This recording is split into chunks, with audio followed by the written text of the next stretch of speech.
কুড়িগ্রামে উৎসবমুখর ও ধর্মীয় সম্প্রীতির মধ্য দিয়ে শারদীয় দুর্গোৎসবের মহাষ্টমী ও কুমারী পূজা অনুষ্ঠিত হয়েছে। সারা জেলায় উৎসবের আমেজ বিরাজ করছে।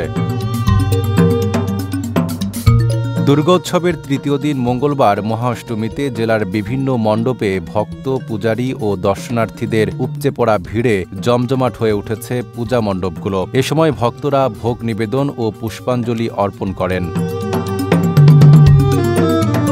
দুপুর 12টায় কুড়িগ্রাম দক্ষিণপাড়া পূজা মণ্ডপে রামকৃষ্ণ মিশনের আয়োজনে কুমারী পূজা অনুষ্ঠিত হয়। এ সময় 11 বছরের কিশোরী অনিন্দিতা ব্যানার্জি কুমারী রূপে প্রদর্শিত করে উলুধ্বনি ও পূজা অর্চনার মধ্য দিয়ে তাকে স্বাগত জানানো হয়। আপনার প্রিয় কাপড়ের যত্নে এলো এনজাইম সমৃদ্ধ Arik silver wash detergent powder 500 গ্রাম মাত্র 70 টাকা। প্রিমার্ক।